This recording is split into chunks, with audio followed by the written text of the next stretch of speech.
Après avoir lancé le podcast pour de vrai en 2022, je me suis rendu compte que j'en connaissais assez peu sur l'histoire des luttes féministes en Suisse. C'est ainsi qu'est né Déguier le patriarcat. Il comporte déjà une série de 10 épisodes qui retracent les luttes féministes en Suisse de la fin du 19e siècle aux luttes actuelles. Aujourd'hui, j'ai envie de poursuivre et de développer ce projet en donnant la parole à des expertes sur des thématiques en lien avec la condition des femmes en Suisse. Je suis Clémentine et vous écoutez Déguier le patriarcat. Déguiller, ça veut dire faire tomber. Ça veut dire tomber. C'est tomber, ça a déguillé, c'est... Il a déguillé, il est tombé, il a chuté. Tu veux déguiller le patriarcat ? Bienvenue dans Déguier le patriarcat. On le sait, le diable est caché dans les détails. Et pour déguiller le patriarcat, il faut se pencher sur l'intime, les non-dits et détricoter les choses qui semblent aller de soi. Et s'il y a un sujet qui reste souvent tabou et qui cache de nombreux facteurs d'inégalité, au-delà des inégalités salariales, c'est la manière de gérer l'argent dans le couple. Dans cet épisode, j'ai interviewé Caroline Anchaud, sociologue spécialiste des questions d'argent dans le couple et la famille, sur la manière dont les couples gèrent leurs finances, mais aussi sur les façons les plus égalitaires de faire, et vous allez le voir, c'est pas simple. Dans notre discussion, je me réfère souvent à l'article de Caroline Anchaud, « Parler d'argent dans le couple, une nécessité », paru dans la revue Questions au féminin en 2023. C'est une revue publiée par la Commission fédérale pour les questions d'égalité qui est accessible gratuitement en ligne et je vous conseille d'aller y jeter un coup d'œil parce qu'elle regorge de contenu pertinent sur la condition des femmes en Suisse. Vous trouverez bien sûr le lien dans les notes de l'épisode. Je remercie encore énormément Caroline Anchaud pour son temps et cette discussion et je vous souhaite une bonne écoute.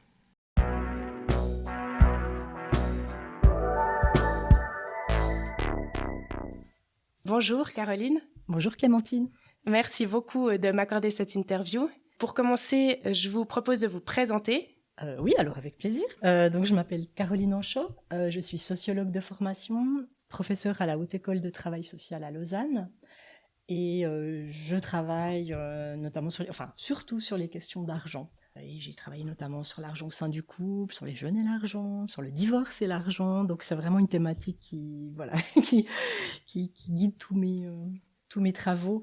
Et puis, dans une autre vie, j'ai aussi été responsable du bureau de l'égalité de l'université de Neuchâtel pendant quelques années. C'est assez intime comme sujet, l'argent. C'est assez tabou, la manière dont chacun gère son argent.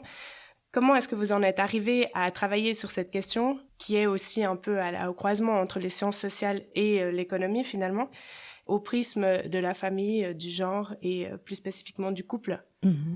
C'est parti en fait d'une réflexion personnelle que je me suis fait au début. J'étais assistante à l'université de Neuchâtel. Je me souviens que dans mon ex-couple, on avait acheté un canapé et j'étais pas très à l'aise avec cet achat, tout en me posant la question, mais pourquoi est-ce que je me sens liée par ce canapé? Alors finalement, c'était qu'un canapé. C'était le moment où on devait réfléchir à un sujet de thèse. Et puis j'étais allée voir mon futur directeur de thèse en lui disant, il y a des sujets qui m'intéressent, les femmes dans la publicité. Et puis je dis, l'argent au sein du couple. Et c'est là qu'il m'a dit, mais c'est un super sujet. Il y avait très peu de choses qui s'étaient faites dans les pays francophones, et puis il m'a dit, fonce, va là-dessus. Et je me suis dit, tiens, finalement, pourquoi pas? C'était pas l'argent en tant que tel qui m'intéressait, mais c'était plutôt tout ce que l'argent dit du couple, que ça soit en termes d'égalité, de solidarité, mais aussi de rapport de pouvoir, d'inégalité. Et au fil de mes recherches, je trouve que c'est un excellent moyen d'entrer dans l'intimité des couples par des questions très matérielles, puis pour questionner ces enjeux-là au sein du couple où, a priori, quand on s'aime, on est censé pas compter. Justement, votre thèse, donc je l'ai juste là, elle s'appelle « Le couple, l'amour et l'argent ». Et ma première question, c'est pourquoi est-ce que l'amour, c'est si important dans ce titre? En fait, dans la notion de couple, normalement, l'amour, il est implicite, mais là, vous l'avez ressorti parce que derrière, probablement, il y a cet aspect de don, de désintérêt qu'il y aurait dans l'amour. Qu'est-ce que vous placez là-dedans? C'est une bonne question. Effectivement, ça m'a permis de comprendre des observations que je ne comprenais pas. Par exemple, j'avais des personnes qui me disaient, mais non, on compte pas au sein de notre couple, il n'y a pas, voilà, on va jamais compter entre nous. Et puis en même temps, on me racontait des petites anecdotes où, ben tiens, je suis partie en vacances avec un conjoint, et puis ben lui, il payait jamais. Ou bien des sorties, ben ouais, où il veut toujours offrir et ça me met mal à l'aise, etc. Donc je me disais, tiens, c'est intéressant, à la fois on me dit qu'on compte pas, et puis en même temps, on me rapporte des anecdotes où on voit que les personnes, en tout cas, sont attentives à ce qui se passe au sein de l'argent. Et je trouvais que l'amour, c'était un concept qui permettait de comprendre ces espèces d'observations qui peuvent paraître contradictoires, en se disant, bah, l'amour, au sein du couple, on n'est pas forcément toujours amoureux. Oui, ça c'est c'est vrai. déjà un élément. Et puis l'amour, on a, moi j'ai appelé ça une idéologie, mais toutes des représentations de l'amour qui sont justement quand on aime, on se met en arrière, on met nos intérêts personnels en arrière. Ce qu'on va mettre en avant, c'est le couple, c'est le bien-être de l'autre, etc. Et ça, j'ai parlé d'idéologie dans le sens où c'est un peu des valeurs qui nous guident et qui vont orienter en tout cas la manière dont on gère l'argent, et notamment, vous l'avez dit, cette notion de don. Donc quand on s'aime, on donne, on est prêt à donner à l'autre, et on attend aussi une forme de réciprocité, parce que l'amour se nourrit aussi du lien. Et puis je me suis dit, cette notion d'amour, ça permet de comprendre justement ça. Ok, on compte pas, on aimerait être dans un idéal où on donne beaucoup, et puis en même temps on attend une certaine réciprocité. Et puis, en fait, j'ai l'impression dans ce que vous dites qu'il y a beaucoup de non-dits, dans le sens où on dit qu'on compte pas, mais on sait quand l'autre en vacances il paye rien, on sait quand l'autre il nous offre beaucoup de choses. En vrai, ça détermine des rapports de pouvoir, même si on les verbalise pas. Exactement, oui. Et je pense que l'enjeu, justement, quand on parle d'amour, c'est que pour beaucoup de couples, quand on s'aime, ce qui est prioritaire, c'est la bonne entente au sein du couple, avant même les questions d'égalité, de pouvoir, etc. On est prêt à supporter beaucoup de choses, entre guillemets, pour préserver cette bonne entente, parce que c'est le garant que le couple continue. Et on a quand même les représentations que l'argent, c'est plutôt vecteur d'intérêt, d'égoïsme. Et donc, c'est compliqué d'aborder ces questions qui sont pas très intéressantes. On n'a pas envie, quand on est amoureux, de parler de fric. Oui, pour imaginer un projet, un budget de vacances, mais après, pour regarder qui paye quoi et qu'est-ce que ça implique pour l'un ou pour l'autre, c'est un peu emmerdant. Donc, on va plutôt ne pas en parler ou le faire, mais par des petites remarques ou par des petits points. Mais on va quand même aussi beaucoup observer ce que l'autre fait, parce que la manière dont il gère l'argent, ça dit aussi ce qui tient ou pas à nous, comment est-ce qu'il nous voit. Et moi, j'observais notamment dans le cadre de ma thèse que, par exemple, les cadeaux au début du couple, c'est très important et c'est très délicat, parce que si on offre trop, on peut donner l'impression qu'on va essayer d'acheter l'autre, et puis si on ne donne pas assez, on peut donner l'impression qu'on ne s'intéresse pas à l'autre suffisamment. Et donc, il y a un savant équilibre qui se fait, mais qui est dans l'implicite. Ouais. Et c'est ça qui est assez délicat, finalement, au début du couple.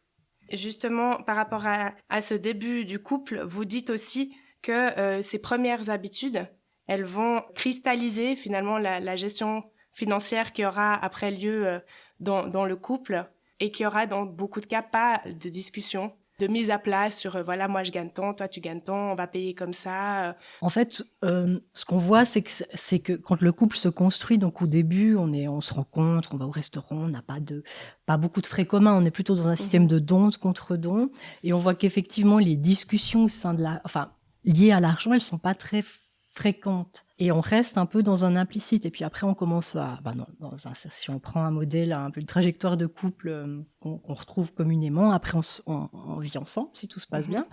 Et puis là, on voit qu'il commence à y avoir les premières dépenses collectives. Et souvent, effectivement, ça se fait. Il y a rarement, en tout cas moi, ce qu'on m'a rapporté, des échanges où les couples se mettent autour d'une table et disent voilà, qui paye quoi, etc. Ça se fait un petit peu spontanément.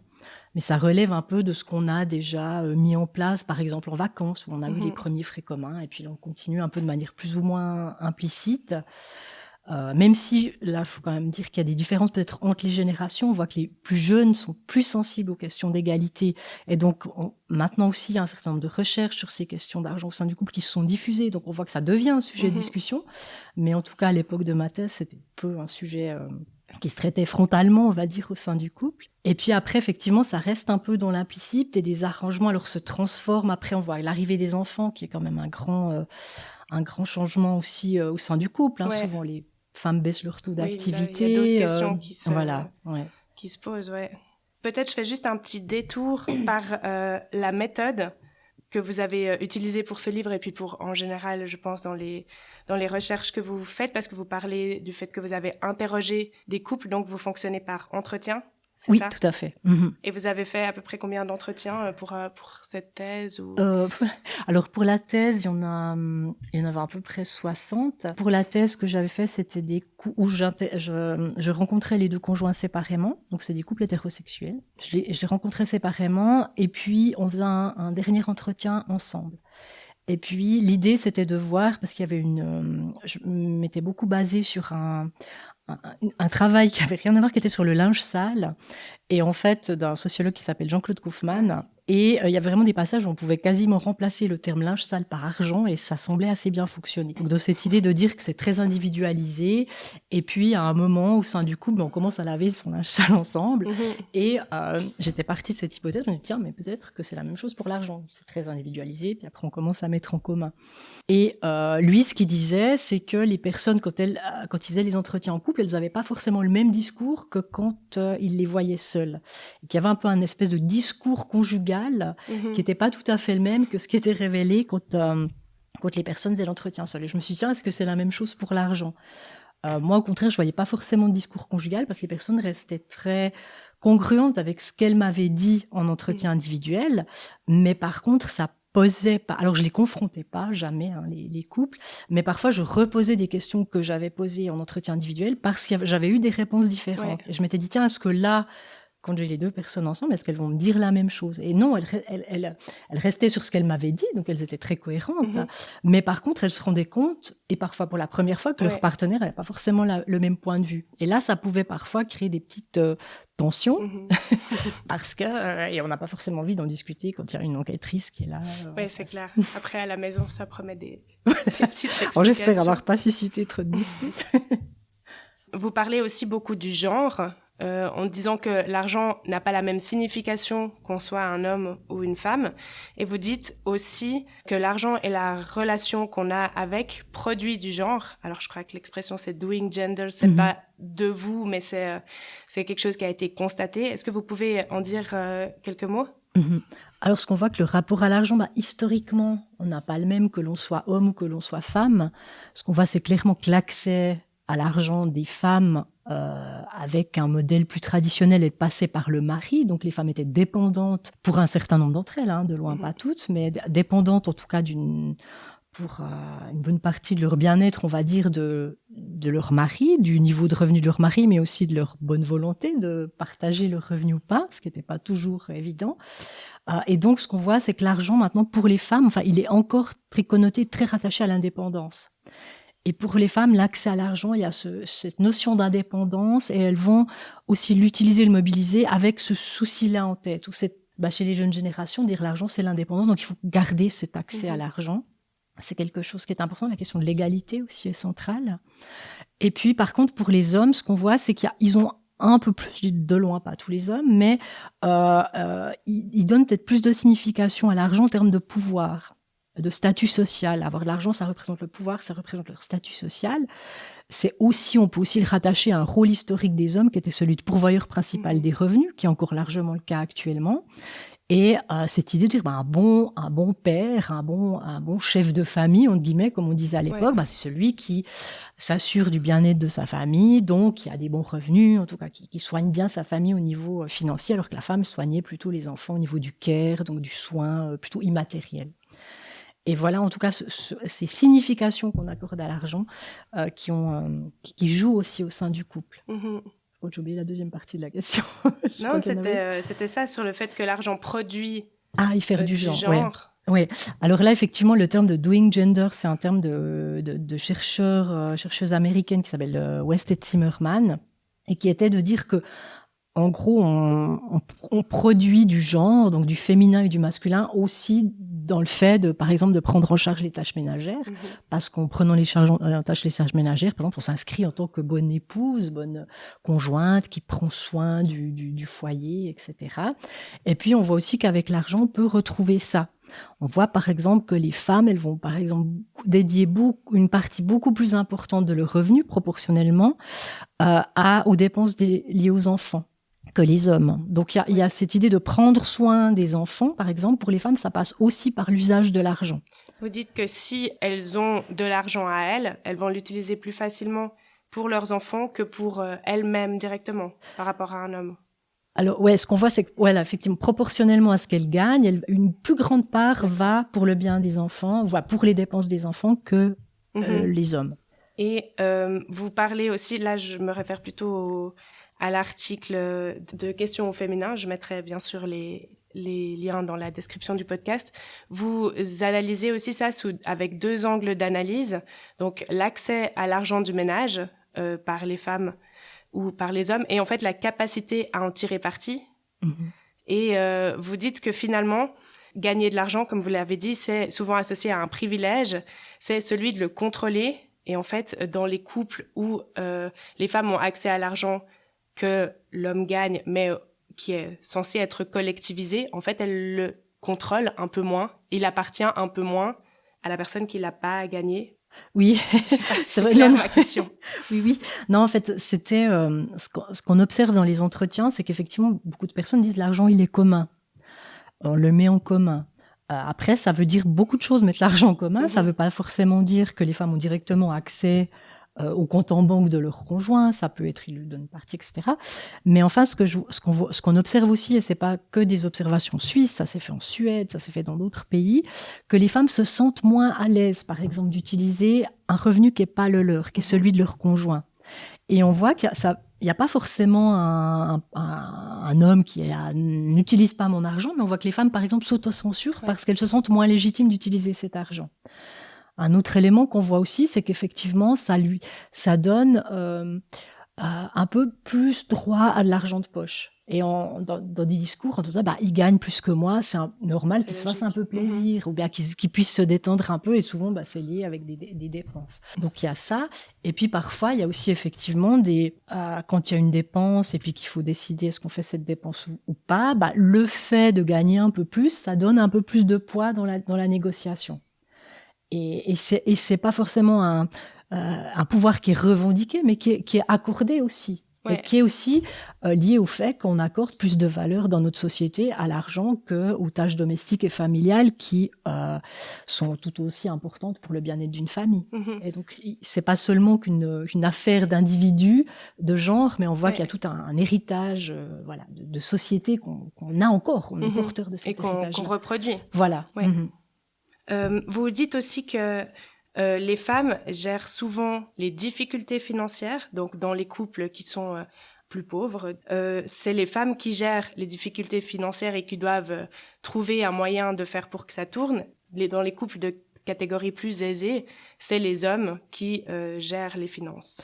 Ouais, et ça, on a fait une étude, alors là, qui n'est pas qualitative, mais quantitative. On a vraiment regardé avec des données du panel suisse de ménage, donc c'est plus de 100 000 observations, enfin c'est énorme. Et on voit vraiment, et ça statistiquement, on arrive vraiment à le démontrer, que plus le ménage est en difficulté financière, donc on voit les plus bas revenus, les ménages avec des dettes, on voit que c'est plus souvent les femmes qui gèrent que les hommes. Et à l'inverse, quand on va de l'autre côté de l'échelle, ou avec les hauts revenus sans dette, on voit que c'est plus souvent des hommes. C'est fou ça, parce qu'on a quand même tendance aussi à penser que les femmes sont... Bon, il y a ce cliché que les femmes sont vénales, mais il y a aussi ce cliché que les femmes sauraient peut-être pas très bien gérer l'argent. Et en fait, c'est beaucoup plus compliqué de gérer l'argent quand il n'y en a pas que quand il y en a. C'est ça. Est-ce que disait Tutu Lecoq, qui a écrit un livre de vulgarisation sur ces études un peu, sur ces questions-là, elle dit effectivement que les femmes, ce qu'elles gèrent, c'est le manque d'argent et pas l'argent toujours. Et puis, ce qu'on voit, c'est que c'est souvent un arrangement qui se fait au sein du couple. Alors, il y a différentes explications. Pourquoi est-ce que les femmes gèrent plus les difficultés financières ou les ménages en difficulté financière que les hommes ? Il y a certaines explications qui disent, dans certains couples, et notamment avec des personnes qui n'ont pas forcément un haut niveau de formation, tout ce qui est tâches administratives, les femmes sont généralement plus compétentes, ou en tout cas, on considère qu'elles sont plus compétentes. Et quand on a des difficultés financières, il y a un petit peu plus d'administratif, des lettres à faire, etc. Et on considère que ça relève davantage des compétences féminines. Ça, c'est une explication. On en a une autre, une explication qui est de dire que c'est un moyen aussi de préserver l'homme, qui est souvent le pourvoyeur principal des revenus. Donc, en gros, comme c'est lui qui ramène le gros des revenus, on va pas encore le surcharger d'ennuis, de difficultés. Pas le mettre face au fait qu'il rapporte pas assez d'argent pour... Non, alors plutôt dans le famille. sens où c'est presque une rationalité économique. Il faut qu'ils s'investissent à fond dans le marché du travail. Et puis, du coup, les femmes vont prendre en charge la corvée que c'est de gérer ses finances. La charge mentale aussi. Voilà, la charge mentale. Comme ça, on perd pas on prend pas de risque en termes de revenus qui pourraient arriver. Ça, c'est un élément. Il y a aussi, effectivement, pour faire écho à ce que vous dites, une autre explication qui serait de dire que les hommes se déchargent parce que ça devient une corvée, c'est plus une source de pouvoir. Et que c'est, ils vont laisser ça, et puis les femmes le prennent parce qu'elles n'ont pas trop le choix. Et puis un autre élément, puis après, je vais à peu près faire le tour des explications, parce ce serait le projet qu'on a dans une autre recherche, on verra si elle est acceptée, ce serait mieux comprendre ça. Et une autre explication qui est de dire aussi en difficulté financière, prendre en charge le budget, c'est aussi un moyen d'avoir une forme de pouvoir, parce qu'on peut aussi décider quelles sont les dépenses importantes, gérer ces éléments-là. Et donc, peut-être que c'est aussi un moyen pour les femmes en prenant ce pouvoir, ça ne veut pas dire asseoir une autorité, mais c'est peut-être aussi un moyen de préserver les intérêts des enfants, par exemple. Et on voit que dans les bas revenus, les adultes, que ce soit les hommes et les femmes, se privent beaucoup pour préserver les enfants des difficultés financières, et les femmes encore plus que les hommes. Je viens maintenant à des questions peut-être un peu plus pratiques. Vous dites dans cet article toujours de questions au féminin qu'au moment de la mise en ménage, souvent on décide de partager les dépenses communes, donc à minima le loyer et l'alimentation à 50-50, mais on sait que les femmes gagnent moins que les hommes dans la majorité des couples. Donc en fait, si on partage à 50-50, mais que un ou une plutôt, généralement a un salaire plus bas, en fait, on reproduit une inégalité puisque à la fin du mois, une fois que tout a été payé, il lui reste moins. Bon voilà, j'ai fait la question et la réponse. Donc ma question c'était partager les dépenses communes à 50-50, est-ce que c'est égalitaire ou comment est-ce qu'il faudrait faire plutôt pour pas reproduire cette inégalité?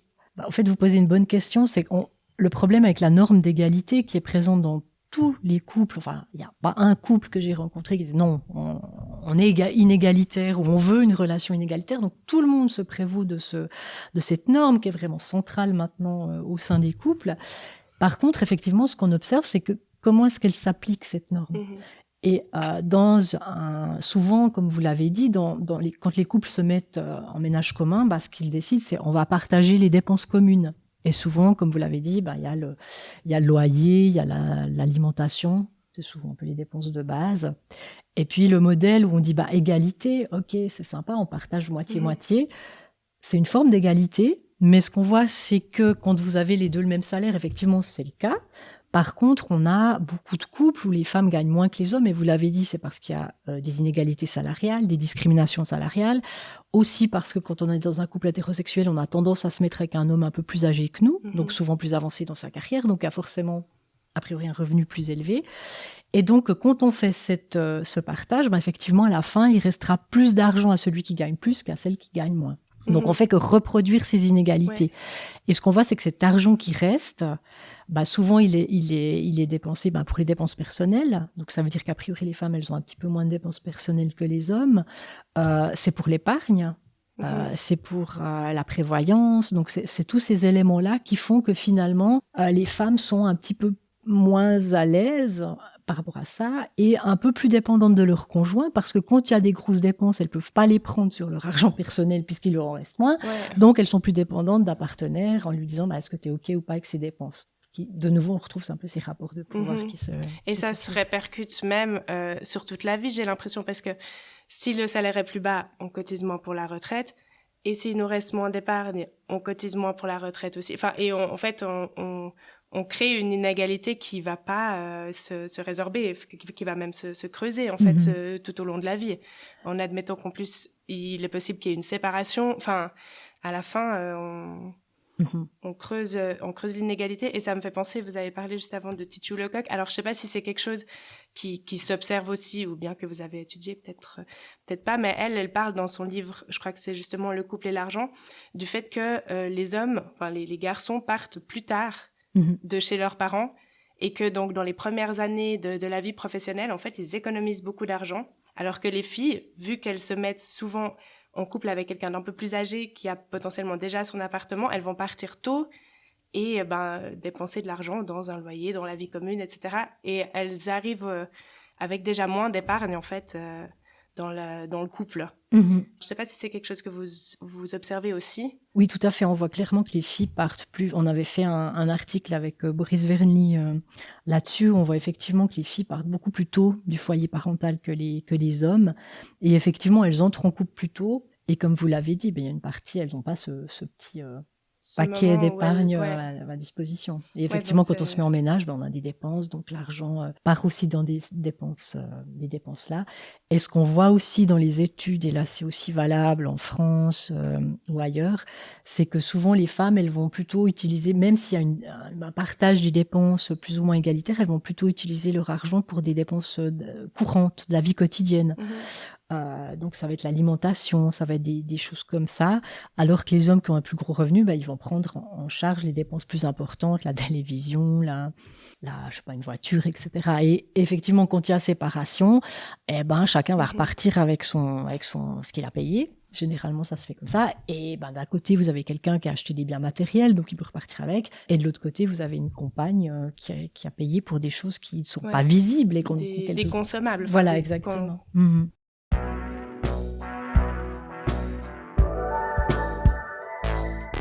La fameuse question, comment est-ce qu'il faudrait faire alors?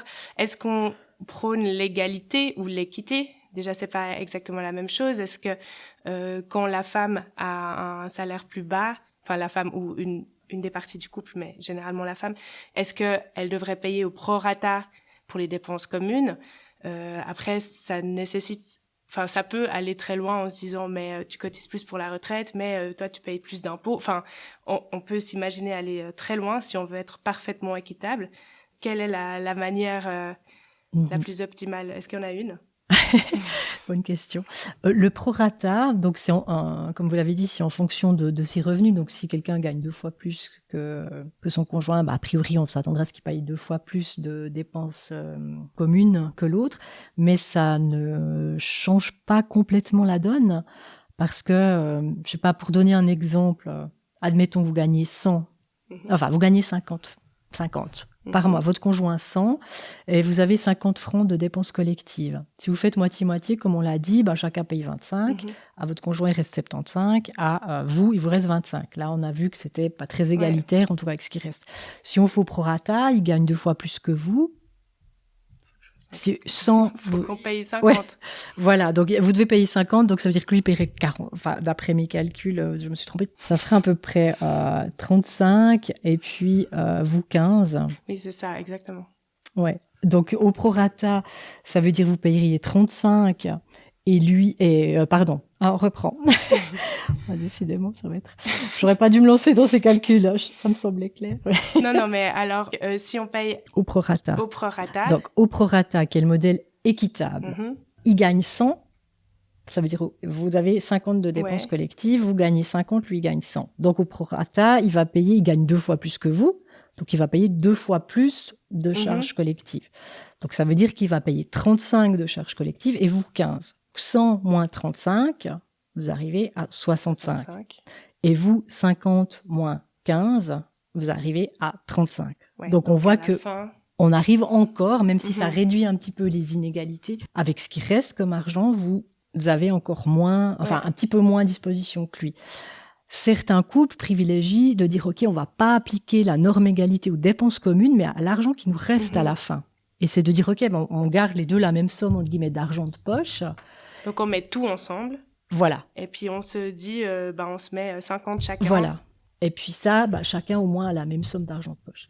D'autres personnes vont dire, bon, on met tout ensemble, on calcule pas, parce que c'est emmerdant de calculer. Et c'est vrai que ce qu'on voit, c'est que c'est fatigant aussi, si vraiment on veut être très, très équitable, égalitaire sur tout. Oui, Ça demande beaucoup de calculs et certaines personnes n'ont pas. Enfin voilà, au bout d'un moment, c'est lassant. Et ce qu'on voit que souvent un moyen de faire, c'est OK, on met en commun. Mais comme on l'a vu, quand on met en commun, ça ne veut pas forcément dire que tout le monde va bénéficier de la même liberté d'utiliser l'argent commun. Donc, est-ce qu'il y a une bonne façon de faire ou pas? Une bonne question. J'ai pas de j'ai pas de solution. Justement, parce que vous avez défini donc ces moments dans la vie du couple, donc la mise en couple, le début, la mise en ménage et la naissance des enfants. On observe souvent que les femmes baissent leur taux de travail. Si quelqu'un doit baisser son taux de travail pour prendre en charge les enfants, c'est souvent la femme, dû à plein de paramètres, le fait qu'il manque des crèches, le fait que c'est cher, le fait que c'est elle qui gagne moins, donc c'est là où on va moins perdre d'argent, entre guillemets.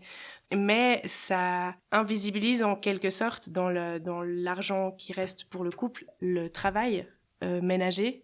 Est-ce que, je sais que c'est pas quelque chose qui se fait, mais est-ce que facturer le travail ménager à l'autre serait une possibilité pour être plus égalitaire?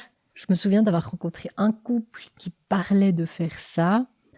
Après, c'est très mal perçu de salarier son conjoint, ou en tout cas de payer son partenaire ou sa partenaire. Et ça, c'est quelque chose qui n'est pas souhaité de la part des personnes. Donc, ça pourrait être une solution, mais clairement, elle n'est pas du tout adoptée. Et je pense que pour les femmes, je veux dire, par rapport on discutait de ce modèle égalitaire ou équitable, au partage des dépenses communes, pourquoi est-ce que les femmes sont pas stupides? Elles se rendent bien compte qu'elles ont moins après, à la fin du mois, à disposition. Mais ce qui est important pour elles, c'est de pas dépendre de leur conjoint et de participer autant que lui aux charges, ou en tout cas au prorata de le revenu, aux charges collectives.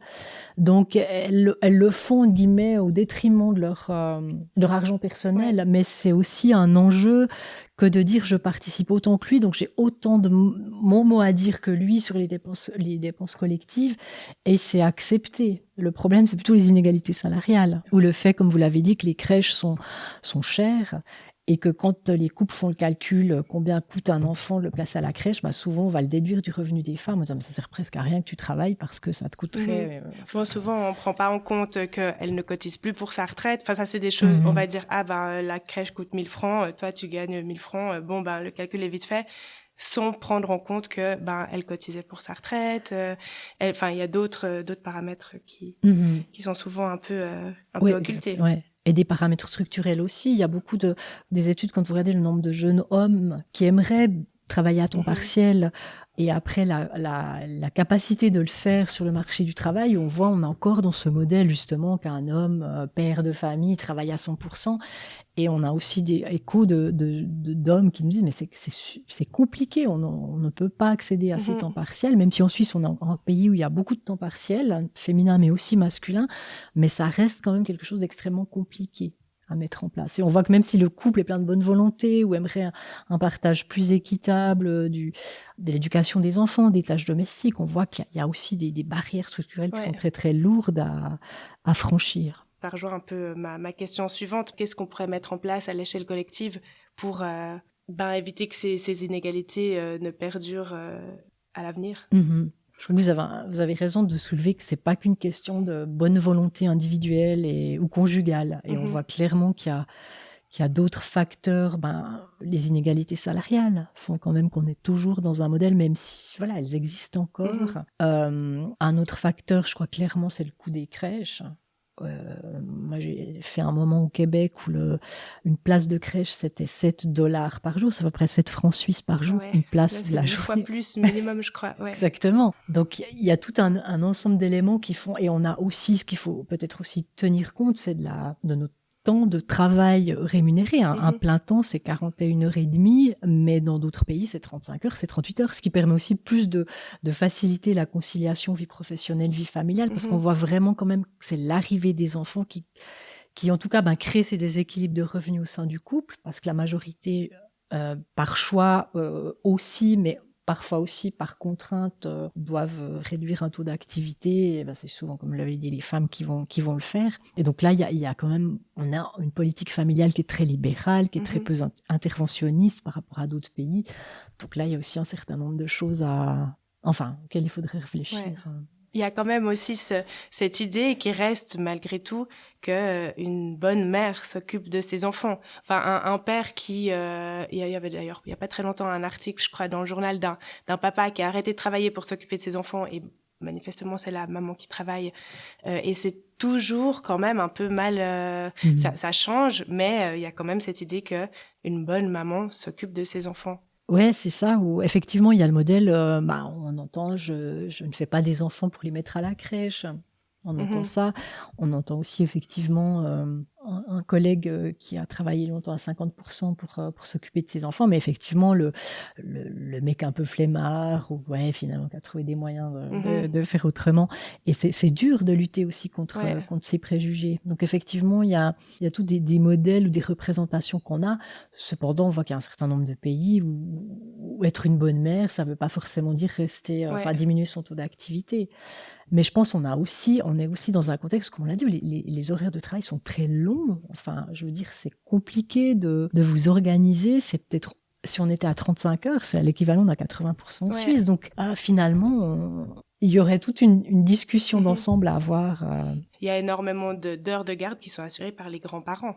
S'il n'y avait pas ça non plus, rien n'est fait pour qu'ils puissent ensuite travailler correctement. C'est ça. Et en fait, la conciliation en Suisse, vie professionnelle, vie familiale, elle a beaucoup compté sur les femmes, donc sur le temps partiel des femmes. Et maintenant, tu te poses la question qu'il y a quand même un certain nombre de femmes qui ne font plus d'enfants. Et effectivement, il n'y a pas d'autres solutions qui sont proposées. Il faut peut-être réfléchir en termes démographiques. La question se pose avec certains partis qui ne souhaitent pas d'étrangers. Les Suisses font moins d'enfants. La question va quand même se poser un jour de quelles sont les solutions. Bon, ces partis, c'est aussi ceux qui prônent que les femmes restent à la maison pour s'en occuper. Enfin, c'est pas ceux qui poussent les femmes vers le monde du travail. Effectivement, vous avez raison. Mais concrètement, ce qu'on voit, c'est que les femmes ont un taux d'activité professionnelle relativement élevé. Elles travaillent beaucoup à temps partiel, mais elles sont sur le marché du travail, elles sont présentes. Donc, ce modèle prôné, en tout cas pas accepté ou en tout cas vécu par la majorité de la population. Le modèle maman à la maison, papa travaille est minoritaire. Non, j'ai dit l'inverse. Maman travaille, papa à la maison. C'est plutôt le papa travaille, maman à la maison.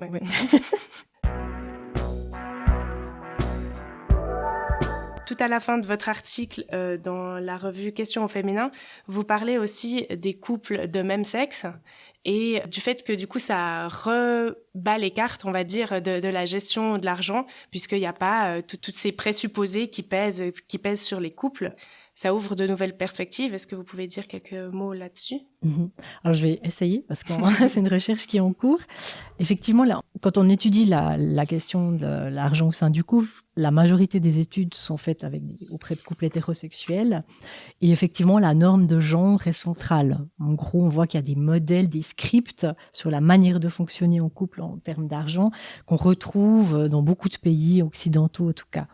Et puis, c'est poser la question de se dire, comment ça se passe chez les couples de même sexe où le genre existe, parce qu'on a été éduqué comme un petit garçon, comme une petite fille, etc. Mais comment ça se joue par rapport à ça. Et on a un certain nombre d'études qui tendraient à relever que les couples, par exemple, de femmes, de lesbiennes, sont les couples les plus égalitaires. Parce que ces enjeux en termes d'égalité sont très sensibles et il y a des ajustements qui se font régulièrement pour éviter autant que possible les relations de pouvoir au sein du couple, alors qu'au contraire, dans les couples gays, il y aurait peut-être... Alors, il y a moins de différences de revenus, ce qui fait qu'il y a peut-être moins ces questions d'inégalité dont on a discuté, mais où, en tant qu'homme, on a été plutôt éduqué dans un rapport à l'argent qui est plus un rapport de pouvoir, en tout cas un statut social, et puis que là, ça cristalliserait peut-être des tensions. Donc là, on a récolté, on a à peu près plus de 30 entretiens en Suisse romande, et puis on est en train un petit peu de décrypter ça. Ce qu'on voit, c'est qu'effectivement, ce que nous disent les couples de même sexe, c'est qu'effectivement, ils ont pas de modèle. Et souvent, le modèle hétérosexuel, donc où il y en a un qui a du fric, plus de fric que l'autre, et avec tous les rapports de pouvoir que ça implique, c'est en tout cas un modèle qui est rejeté. Donc, il y a une attention à préserver une forme d'autonomie et d'égalité au sein du couple qui est importante. Après, en termes c'est une hypothèse qu'on a, mais qu'il faudra qu'on vérifie. Il semblerait qu'effectivement, chez les couples de femmes, on a le sentiment que l'organisation financière est beaucoup plus modulable en fonction des revenus des unes et des autres et des évolutions des revenus des unes et des autres pour justement éviter toutes ces questions de pouvoir que ça pourrait poser. Mais effectivement, là, ça reste un champ à explorer. Il y a aussi cette idée, peut-être que maintenant, les gens, ils font moins une carrière très linéaire. Pas forcément que les couples de même sexe, hein, tout le monde, mais moins linéaire où on travaille pendant 30 ans dans la même entreprise, mais qu'on va plus changer, qu'on va se réorienter et que à des moments de la vie, un ou une du couple sera peut-être en formation et que c'est l'autre qui va subvenir à ses besoins et l'autre ensuite va se réorienter, etc. Et donc que ça change aussi les manières de fonctionner. Est-ce que ça, c'est quelque chose aussi qui s'observe ou... Alors ça me fait penser à un concept qu'on appelle réciprocité et que j'ai plutôt vu aussi chez les couples plus âgés. En fait, où les femmes, souvent faisaient des formations moins longues que leur conjoint, donc avaient travaillé plus tôt que lui. Et dans un certain nombre de couples, c'est elle qui ramenait l'argent. Au début. Voilà, au début du couple. Et puis après, elles ont quitté le marché du travail pour s'occuper des enfants et c'était lui qui ramenait. Et la réciprocité était vue sur le long terme. Donc dire, je me sens pas dépendante parce qu'au début, c'était moi qui finançais un peu le ménage. Alors, ce qu'on peut dire pour certains couples, c'est beaucoup à court terme. On va tout évaluer, cette égalité à court terme. Donc, chaque élément ou chaque dépense va être observé sous le prisme d'égalité. Et puis effectivement, pour d'autres couples, ça veut dire c'est dans la durée. Donc c'est pas grave si à un moment c'est toi qui payes plus, parce que je sais que dans notre histoire, ça a été moi à un autre moment, etc. Bien sûr, on sait qu'il y a des séparations, etc. Donc ce qui fait que voilà, ça peut... Mais ça se joue aussi beaucoup sur la confiance, finalement. Oui, enfin, c'est clairement. Ça rejoint ce qu'on disait au début sur l'idée du désintérêt et du don. Tant qu'on se projette dans la durée, et on voit que en fait, on parle d'argent quand on se sépare. Et là, justement, on est en train de travailler sur les séparations conjugales aussi, où on voit que là, c'est clair, toutes les questions, elles ressortent parce que c'est en plus au moment où on s'entend pas ou plus, où on se quitte, qu'on doit aborder frontalement ces questions d'argent parce qu'il faut les régler dans le cadre d'une séparation. Et ça, c'est extrêmement compliqué de communiquer sur des questions qu'on n'a jamais abordées avant ou très peu ou en passant, etc. Et effectivement, là, il faut tout monétariser, le temps passé, s'occuper des enfants, et ça, c'est extrêmement, extrêmement lourd. Parfois, on peut régler nos comptes et ce qu'on voit, c'est que la manière dont les couples, en guillemets, règlent leurs comptes au moment de la séparation, il n'y a pas que des questions d'équité, d'égalité. Il y a aussi, est-ce que j'ai envie de garder un contact avec toi à long terme, mais on voit qu'il y a un certain nombre de femmes, par exemple, notamment dans des relations violence conjugale, qui disent je ne veux pas recevoir de contribution alimentaire parce que je veux plus de lien, et pas de lien économique. Parce qu'en fait, ça permet à l'autre de garder une forme de pouvoir si la personne attend tous les mois son versement. Ouais. Et malgré tout, là, il y a le lien qui se fait et on voit notamment dans les couples qui se divorcent où il y a des enfants qui vont souvent vivre chez la maman. Il y a encore ce lien financier. Dans la plupart des cas, c'est les papas qui versent des pensions alimentaires. Donc, il reste un lien et parfois, on n'a pas forcément envie de le conserver. Et on voit que justement les logiques qui vont régler ou décider de ce qu'on va faire une fois qu'on sera séparés, elles ne relèvent pas que de l'égalité ou de dire ok, on veut être le plus égaux possible. Il y a parfois des enjeux justement de faire payer l'autre, clairement, on se sent trahi, donc on va pas être sympa, on va demander plus ou on va pas vouloir payer parce qu'on n'est pas d'accord si sa partenaire est parti. Donc ce qu'on voit, c'est qu'il y a des enjeux émotionnels, des relations. Certaines femmes aussi disent il faut que l'enfant garde un contact avec son père, donc il faut que ça soit apaisé, donc il faut pas que je demande ce à quoi je dois parce que je veux pas créer de tension, parce qu'il faut que le père garde. Donc il y a tellement d'enjeux. C'est fou tout ce qui passe à travers de l'argent finalement. Et vous avez aussi travaillé pas mal sur cette question du divorce ou de la séparation et sur cette idée reçue. Il me semble que le père qui est le grand perdant de la séparation, c'est une idée... Oui, qu'on voit beaucoup, et qui m'interrogeait parce qu'effectivement, notamment dans les médias, on parle des certains pères qui disent qui se sont fait rouler. Une fois que j'ai payé les pensions, j'ai plus rien. Et je me suis dit, c'est comment est-ce qu'on peut comprendre ça alors que les statistiques nous disent clairement que ce sont plutôt les femmes qui sont à risque de pauvreté après la séparation, que les hommes certes ont une perte de revenus mais moins importante que les femmes. Et on parle toujours de la figure du père, effectivement, du grand perdant. Et on peut le voir par différents éléments. Je pense d'une part, effectivement, les hommes sont beaucoup plus en situation de payer des pensions alimentaires. Dans, je crois, plus de 90% des cas, ce sont eux qui versent une pension alimentaire à la femme ou aux enfants. Mais souvent, les enfants vivent avec la mère, donc il y a un flux d'argent qui va passer des pères aux mères. Effectivement, ça reste beaucoup par rapport à leur budget. Je crois que c'est à peu près 25-23% de leur revenu qui part en pension alimentaire, donc c'est un coût. Mais ce qu'on voit, c'est que derrière, il n'y a pas que des questions économiques. Ce sont souvent, si les mères restent avec les enfants, elles gardent l'habitat. Donc ce sont des pères qui souvent vont partir de leur lieu d'habitation. Et il y avait, par exemple, dans certains récits, des pères qui allaient plutôt dans un petit appartement parce qu'ils ne voulaient pas faire trop de frais. Mais finalement, après, quand on doit faire ses calculs de pension alimentaire, ils vont regarder le loyer du père et effectivement, ça va l'amener à devoir payer plus, entre guillemets, que s'il avait pris un appartement plus confortable. Donc, certains pères, on peut le comprendre, se sont floués en disant, mais non seulement je paye, mais en plus, je profite pas de mes enfants parce que je les vois plus, je suis dans un appartement moins confortable, etc. Donc, il y a en fait, la femme a tout. Enfin, voilà, elle a les enfants, l'appartement, l'argent. Voilà, ce sentiment qu'ils sont perdants. Et parfois, ce qu'on voit aussi, c'est que les enfants peuvent être auditionnés devant les juges pour choisir, en tout cas, pas choisir, en tout cas, exprimer leur souhait de garde. Et dans les faits, en tout cas, même si la garde est partagée, ils vont passer un petit peu plus de temps à la maison. Donc, il y a des pères qui peuvent se sentir encore floués par le fait que non, les enfants ont le sentiment que les enfants les désavouent un peu. Et non seulement ils doivent payer une pension alimentaire, non seulement ils n'ont pas les enfants, ils les voient que le week-end, donc ça peut rajouter cet élément-là.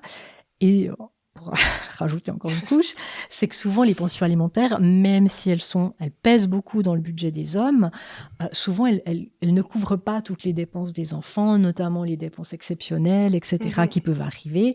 Et donc les mères qui les reçoivent doivent souvent demander au père des suppléments. Et ce qui rajoute à cette impression que les femmes sont dépensières, qu'elles ne savent pas gérer, etc. Et souvent, les pères méconnaissent les dépenses pour une simple raison, c'est que quand le couple était ensemble, c'était souvent les femmes qui géraient les dépenses quotidiennes. Donc, ils ont une mauvaise appréciation et l'impression que les femmes sont toujours en train de leur demander du fric, ce qui rajoute à cette impression de se faire un peu rouler. Et un moyen d'éviter ça, c'est quand les enfants ont 18 ans, c'est de dire on verse la pension alimentaire aux enfants. Mais ce qu'on voit, c'est que nous, pour les enfants, après, ça reste le problème. Ça libère, on va dire, les mères, mais les enfants se retrouvent avec une pension alimentaire qui n'est pas forcément non plus suffisante s'ils poursuivent des études, etc.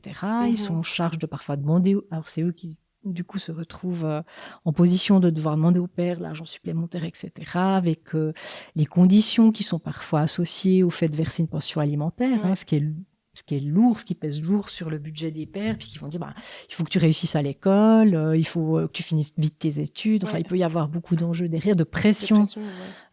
Pour ces enfants. Il n'y a pas vraiment d'études qui ont été faites sur les enfants de parents divorcés. Enfin, il y a eu des études qui ont été faites pour montrer qu'ils ne sont pas plus malheureux que les autres, etc. Mais la question qui se pose, c'est est-ce qu'il n'y a pas aussi un poids financier sur eux? Et on voit un certain nombre d'enfants qui doivent trouver des petits jobs pour un peu combler le manque d'argent, ou qui justement ont des contraintes où ils doivent se rendre régulièrement voir leurs parents. Dans le but de... Ou une forme d'échange, un peu, je te donne une pension, moi ça me pèse, ça pèse dans mon budget, donc au moins tu viens me voir tous les week-ends, même si c'est pas dit de manière aussi brutale. Et il peut y avoir aussi des formes pas de chantage, mais en tout cas un petit peu de pression, en disant moi je me saigne au cas de veine, tu pourras au moins réussir tes études, ou non, tu vas pas encore changer de voie d'études. Et puis, je ne vais pas te donner de l'argent pour te payer des vacances alors que je t'ai déjà donné tant d'argent. Et ça crée, je pense, là, enfin, ce qu'on voit, c'est que des enfants aussi qui sont amenés à prendre des responsabilités d'adultes assez vite dans leur vie. Et se retrouvent avec des soucis de budget. Et puis, c'est compliqué. Est-ce que la mère demande une pension à son enfant s'il lui reçoit l'argent du père? Donc, ça crée des rapports aussi qui sont compliqués à gérer, mais qu'on connaît encore mal.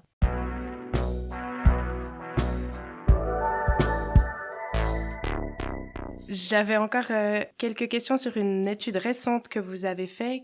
Vous avez publié récemment un article avec d'autres chercheurs et chercheuses sur l'endettement et la santé mentale au prisme du genre. Est-ce que vous pouvez en dire quelques mots aussi? Oui, c'est la recherche qu'on mène actuellement sur les liens entre endettement et santé. Et une question qui se posait, c'était, on sait que les femmes en général, enfin, ont en Suisse notamment, un niveau de santé mentale plus faible que les hommes. Et quand on regarde au niveau statistique l'ensemble de la population, on voit que les femmes endettées ont vraiment le niveau de santé mentale le plus faible. Mais est-ce que c'est une question de cause à effet ? C'était la question qu'on s'est posée. C'est est-ce que c'est lié au fait qu'elle, comme on l'a dit avant, qu'elle gère les budgets, les finances des ménages les plus endettés avec ses charges mentales, ses difficultés, peut-être ses privations, enfin, qui leur pèsent sur le moral. Et puis dans l'étude longitudinale, donc on peut vraiment voir les personnes d'année en année, elles sont suivies d'année en année. Et puis on a regardé, est-ce que le fait qu'il y ait un arriéré de paiement qui arrive, est-ce que ça change, ça baisse leur niveau de santé mentale ? Et peut-être est-ce que les femmes seraient plus sensibles à un arriéré de paiement que les hommes ? On a certaines études, entre guillemets, sensibilité des femmes. Certaines études montrent que face aux difficultés économiques, les femmes sont peut-être, ça leur pèse plus parce qu'elles sont un peu plus allergiques aux risques financiers que les hommes. Il y a un certain nombre d'études qui montrent ça. Une autre piste, ce serait dire que les femmes ont plus tendance à parler si elles se sentent mal, à le dire, qu'un homme qui va peut-être plutôt garder ça pour lui plutôt que d'en parler à des enquêtrices. Mais en fait, ce qu'on voit, c'est que c'est pas lié, c'est pas l'arrivée d'une dette qui va baisser plus le niveau de santé mentale des femmes que des hommes. Donc les femmes ne sont pas plus affectées par l'arrivée d'une dette que des hommes. Elles partent avec un niveau plus bas depuis le début, mais il n'y a pas un effet de l'endettement qui serait différent si l'on est un homme ou si l'on est une femme. C'est plus la santé mentale des femmes en général ? Alors, où elles expriment plus voilà, leur c'est mal-être. ça serait. Alors du coup, on s'attendait pas à ce résultat, pour être honnête. Donc on doit formuler des pistes d'explication. On ne sait pas forcément si elles sont bonnes. Ce qu'on peut dire, c'est quand il y a un arriéré de paiement, c'est vraiment des signes de difficultés financières importantes. C'est que vous n'arrivez plus à payer vos factures. Et nous, on a regardé les arriérés de paiement, assurance maladie et impôts. C'est les plus importantes en Suisse. Et on voit que c'est celles qui pèsent vraiment le plus sur le moral des femmes et des hommes en général. Donc, quand vous avez un arriéré de paiement, c'est attention parce que généralement, nous, ce qu'on voit statistiquement, c'est que vous avez une baisse de morale et quand on est moins en forme, quand on est un peu déprimé, c'est encore plus compliqué de gérer des finances difficiles, des dettes. Et donc, ça peut encore empirer la situation, etc. Mais donc notre hypothèse, c'est de dire que les femmes qui gèrent l'organisation financière, elles le font peut-être bien avant l'arrivée d'un arriéré de paiement, de cette difficulté qui sera un peu ultime, c'est quand on n'arrive même plus à payer ses factures. Et donc peut-être on mesure ça à un moment T, mais c'est peut-être le fruit d'un processus qui est relativement lent. C'est que nous, on regarde votre niveau de bien-être, donc de santé mentale. Vous calculez ça comment ? En fait, vous avez une échelle qui va, entre guillemets, de 0 à 10, de excellente santé mentale à très mauvaise, et puis les personnes, elles doivent se situer. Donc c'est subjectif. C'est auto-évaluation. Voilà, exactement. Et puis, là, comme c'est des personnes qui sont suivies chaque année, on peut voir comment elles se sentaient quand elles n'avaient pas de dette, puis à l'arrivée d'une dette, comment est-ce qu'elles se sentent. Et on voit que généralement, ça baisse autant pour les hommes que pour les femmes. Mais une autre question qu'on se pose aussi, c'est que la mesure, si vous partez, vous avez une mauvaise santé mentale et que vous avez une dette, vous avez une très mauvaise santé mentale, est-ce que c'est la même chose, la baisse, que si vous partez de « je vais très bien » et « je vais bien ». Donc, c'est le même écart, on va dire, mais peut-être que ça s'est vécu de manière différente. Voilà. Notre explication, c'est parce qu'on a regardé le lien avec l'organisation financière, c'est peut-être de dire aussi que les femmes, certes, elles gèrent les dépenses, les dettes, etc., mais c'est aussi un moyen d'action. Et peut-être que ça compense ces effets négatifs de gérer les difficultés financières, le fait d'avoir un moyen d'agir. Ça peut-être que ça compense, qui fait qu'elles finalement elles le vivent pas moins bien que les hommes. Ouais. Je me demandais, est-ce qu'on sait, mais c'est pas exactement le sujet, mais est-ce que les femmes ou les hommes ont plus tendance à s'endetter ou à prendre des risques financiers ? Alors on sait que non, il y a des études qui montrent que les hommes prennent plus de risques financiers que les femmes. Là en Suisse, ils sont un peu plus endettés que les femmes, mais on a un petit peu des difficultés à évaluer au niveau statistique. Parce qu'en fait, les statistiques, notamment de l'Office fédéral de la statistique, nous disent combien de femmes vivent dans un ménage endetté, combien d'hommes vivent dans un ménage endetté. Mais endetté, c'est s'ils ont acheté leur maison, ils sont endettés. C'est ça. Si vous avez emprunté à votre papa, vous êtes aussi endetté. Et puis, on sait que vous vivez dans un ménage endetté, mais on ne sait pas si c'est vous qui êtes endetté, votre conjoint, votre enfant. Ouais. Donc, Et ça. le type de dette, donc Voilà, encore une fois, c'est c'est pas ça. la même chose si c'est un prêt immobilier ou une dette de jeu. Voilà. Enfin, Ouais, exactement. Ou un leasing, Mhm. ce qui arrive, et c'est pas. Donc, voilà. Après, les emprunts hypothécaires, généralement, on les enlève des analyses parce qu'on considère que si vous avez une maison, puis que vous avez un produit, on peut toujours vendre la maison, Ouais, que c'est c'est considéré pas- ouais. comme des biens plus sécurisés, on va dire, que Mhm. d'autres. Enfin, des dettes plus sécurisées, mais.